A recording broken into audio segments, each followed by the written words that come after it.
Hello, my wonderful people. Welcome to my platform. Good morning, good afternoon, good evening, depending on your location or anytime you might be coming across this video on YouTube.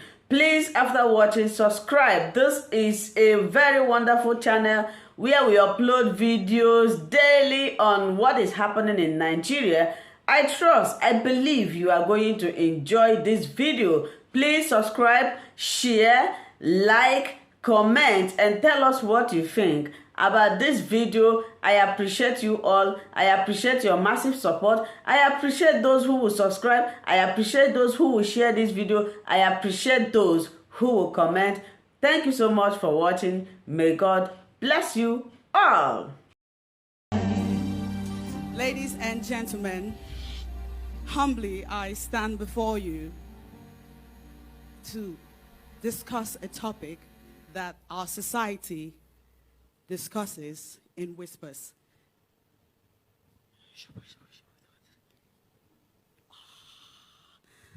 Mental illness.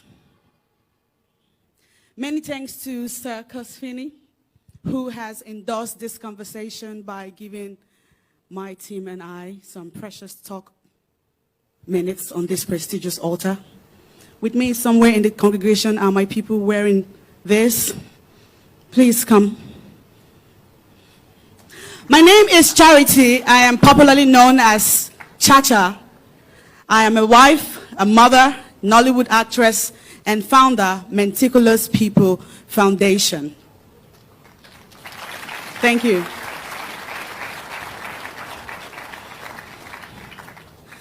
I turned 35 4 months ago. But for 33 years, out of that 35, I had a sickness that I was unaware of. My parents were unaware. I was unaware. I interpreted most of it as who I am. My personality is who I am. But it goes beyond just who I am. In 2018, at the Ritz Hotel, Enugu, New Haven, I was lodged in a suite with my husband and my 2 children at that time. And then one day, it happened. I went mad. Later on, I discovered it's called a maniac episode, but just like in the movies, I went bonkers, crazy. I began to throw away every of our belongings, clothes, shoes, bags, the children's toys. I vandalized the hotel properties. The suite in the parlor area had 3 large cushions. I ripped it all apart using a tiny knife. It was nothing but madness. That madness was contained in just that room by my husband, who was wearing only the clothes that he had on when I was throwing away everything. Same goes for my children. That incident was so intense that what I needed was a trip to the hospital. But I didn't go to the hospital because my husband and I, who is seated here with me, supported me. Can you please rise? We attributed it to demonic attack, voodoo, marine spirits, somebody not somewhere. Now, we kept saying. Oh, it's Nollywood. You know, you can get really envious in that industry. Oh, it's my father and my mother. They never supported this marriage. Oh, I think it's your family. I think it's you, my husband. I think it's you. Because since I married you, my life just started going haywire. It was always one suspicion after another, one false accusation after another. I survived the Ritz, but I had yet another maniac episode in 2020 here in Delta State, Asaba. I was on the laptop writing script after script. Writing is my hobby. My husband was on his way to Lagos to sign a contract with our company, between our company and yet another production company. And before I could realize what was going on with me, I went mad again. And I began to destroy things around the house. I broke televisions, chandelier lights. I burnt all my clothes and my children's clothes. Just like I did in Enugu, I reduced everything that we owned to trash. And no, it didn't take one day. It was 3 to 4 days intense madness. On the 4th day, I didn't eat at all. I was only drinking water. I felt I had superpowers. I felt I was receiving a message from the divine. Or I felt like somebody was manipulating me because there was two entities all of a sudden. There was me watching me that couldn't stop that me in action. They had to bound me hands and legs to the hospital. And then I was still, just like in the movies, crazy. It was now at the hospital, First Delta American Hospital here in Asaba, that Dr. SH0CKER, alongside a psychiatrist, Dr. Nebe, diagnosed me of bipolar disorder. I had heard that name in the movie, but because I'm an actor, that name seemed fictitious. It felt like a name that they had to come up with to buttress a character or characterization. I didn't take that news pleasantly because it was not a pleasant news. Because what do you mean? Do you know who I am? Cha-cha. I am way too beautiful. Way too talented. Way too brilliant to have what they call in my area a little bit of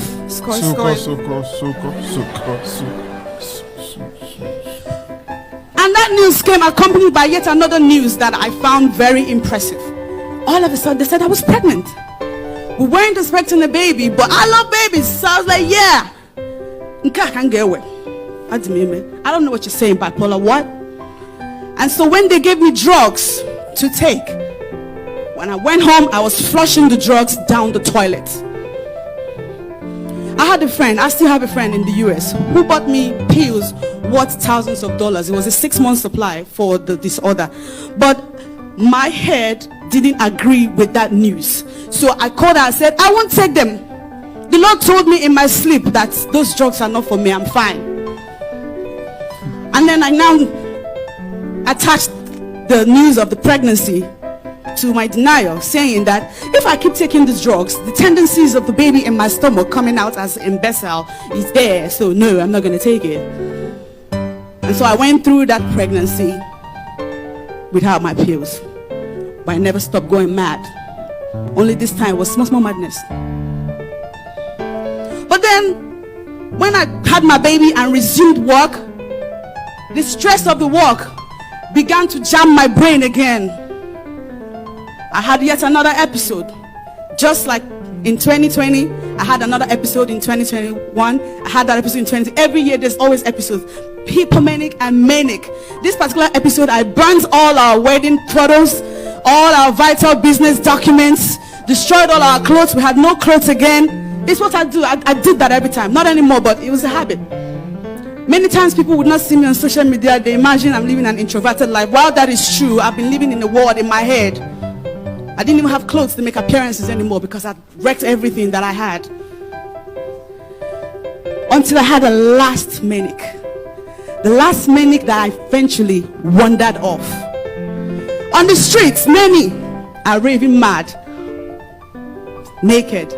But there are people who are not naked yet, but they are mad. This particular manic, between April, May, June, July, of course, I burnt clothes, destroyed things, but I wandered off. 4 a.m. in the morning, my family were asleep, and I wore my clothes. I sneaked out of the house. Immediately across the gate, I take off. I was running. Nobody was pursuing me, but I felt like somebody's trying to kill me. Hallucinations, delusions. It was all in my head.